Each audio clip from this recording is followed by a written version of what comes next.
প্রচণ্ড দাবদাহে পুড়ছে দেশ, বেঁচে থাকা দায় হয়ে পড়েছে। তৃষ্ণা নিবারণের জন্য মানুষ ঝুঁকছে ডাব ও কোমল পানির দিকে। তবে গরমের রেকর্ডের সাথে সাথে রেকর্ড গড়ছে ডাবের দামও। এক কথায় বলতে গেলে তীব্র দাবদাহকে পুঁজি করে ক্রেতাদের পকেট কাটছেন ডাব ব্যবসায়ীরা।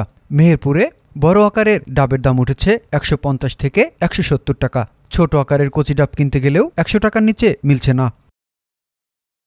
সরজমিনে দেখা যায় মাঝারি বা একটু বড় আকারের ডাব বিক্রি হচ্ছে প্রতি পিস ১৫০ থেকে ১৭০ টাকা, যার দাম গত সপ্তাহেও ছিল ১১০ থেকে ১৩০ টাকা। এক সপ্তাহের ব্যবধানে দাম বেড়েছে পিস প্রতি ২০ থেকে ৪০ টাকা। আর ছোট আকারের ডাব বিক্রি হচ্ছে পিস প্রতি ১২০ থেকে ১৪০ টাকা, যার দাম গত সপ্তাহেও ছিল ১০০ থেকে ১১০ টাকা। পাইকারি দাম বেশি রাখা হচ্ছে, আবার কিনে আনতেও তাদেরকে অনেক বেগ পোহাতে হচ্ছে।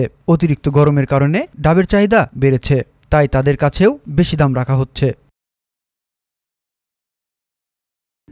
ডাবের দাম আপনার গ্রামগঞ্জে গাংনি বাজারে এইদিকে আপনার ডাব যা দাম খাইছে সেই দাম যেই নাকি গাছ আলার আপনার ১০০ টাকা চাইছে, কেউ ৮০ টাকা চাইছে, কেউ ৯০ টাকা চাইছে।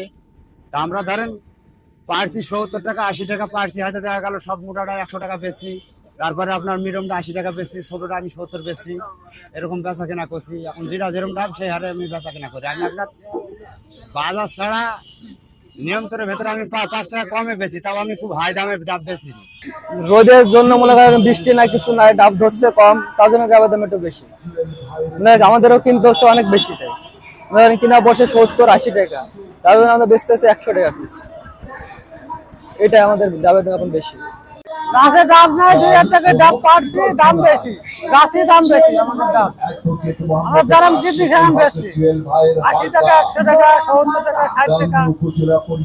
ডাব গাছে ধরতে নাই, দাম বেশি। আমরা ৭৫ টাকায় কিনি, ৬০ টাকা বেচছি, ১২০ টাকায় বেচছি। অ্যাভারেজে মালিকরা ৬০ টাকা পাইছে, ৭০ টাকা পাইছে, ৭৫ টাকা পাইছে, ঠিক নাই। কাঁচা মালের দাম ঠিক থাকে। খালাম ডাবটা সামান্য পানি, ২ ডোক পানি হবে, তার দাম ৭০ থেকে ৮০ টাকা। আসলে বাজার হিসাবে পানি হিসাবে দাম খুব বেশি, ডাবের দাম আসলে বেশি। আসলে আমরা খুব স্বল্প টাইম, মানে কিছুদিন পূর্বেও ডাব কিনছিলাম ৩০ টাকা, ৪০ টাকা, সর্বোচ্চ ৫০ টাকা। তাহলে সেই অনুপাতে সময়ের সাথে সামান্যতম সময়ের ব্যবধানে একটা ডাব যদি ১৫০ টাকা, ১২০ টাকা এবং ৮০-৯০ টাকা হয়, এইটা অবশ্যই মধ্যবিত্ত এবং নিম্ন মধ্যবিত্ত এবং একটু উচ্চ মধ্যবিত্তর জন্য এটা ক্রয় ক্ষমতার অবশ্যই বাইরে।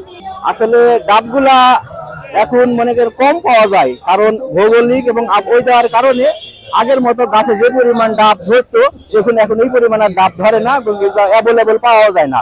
তবে যে পরিমাণ আপনার গরম রোদ, এই রোদে আমার মনে হয় ডাব সাশ্রয়ী আছে, মানে মূল্যটা অত বেশি হয়নি, মোটামুটি আর কি ১০০ টাকা ১২০ টাকা মোটামুটি, কিন্তু একটু বেশি তুলনামূলক। হয়তো গরমটা কমে গেলে ডাবের দাম কমে যাবে আমার বিশ্বাস। ৭৫ টাকা ডাব কিনলাম, ডাবের দাম খুব বেশি, ৩ থেকে ৪ ঢোক পানি হবে, তার বেশি পানি হবে না। এই গরমে ডাব খাওয়া প্রয়োজন, তাই এলাম বেশি দাম দিয়ে। বাজারে ডাব কিনতে এসছি, কিন্তু এটা তো ক্রয় ক্ষমতার বাইরে, ১২০ টাকা। ডাবের বাজারে মনিটরিং করা হবে বলে জানান ভোক্তা অধিকার সংরক্ষণ অধিদপ্তরের এই কর্মকর্তা। আমরা ডাবের বাজারে গত সপ্তাহেও আমরা তদারকি করেছি। ওই ডাব ব্যবসায়ী যারা আছে এরা ম্যাক্সিমামই হচ্ছে ওই চাষিদের কাছ থেকে ডাব কেনে, কোনো লিখিত হস্তক্ষেপ থাকে না। এই বিষয়গুলো নিয়ে আমরা তারা বলেছি যে আপনারা অন্তত যাদের কাছ থেকে ডাব কেনেন, এই ডাবগুলো অন্তত চাষিদের যাদের কাছ থেকে নেন তাদের নাম, ঠিকানা, মোবাইল নাম্বার গুলো একটু সংগ্রহ করে রাখবেন। আর সেই সাথে হচ্ছে ওই মানে কি দামে বিক্রি করছে এটা মূল্য তালিকাগুলো আমরা তোলাইতে বলেছি প্রত্যেকটা ওই চুয়াডাঙ্গা বড় বাজার সহ। এটা মেহেরপুরেও তো আমরা দেখেছি, মেহেরপুরেও যখন এই যে গত ইয়াতে অর্থাৎ হচ্ছে রোজার আগে মেহেরপুরেও আপনার যে পোর্ট এলাকা, তারপরে হচ্ছে ওই যে বড় বাজারের ডাবের দোকান সহ সবগুলো আমরা একই নির্দেশনা প্রদান করেছি ২ জেলাতেই। এখন এর প্রেক্ষিতে দেখি আমরা আবার এই বিষয়গুলো নিয়ে আবার দেখবো, যেহেতু ডাবের এখন এই সিজনের দাম বাড়াই দিয়েছে, আমরা আবার তদারকি করবো এবং যারা এই ধরনের নির্দেশনা আগে যেহেতু দেওয়া হয়েছে অমান্য করলে আমরা আইনানুগ ব্যবস্থা নেব।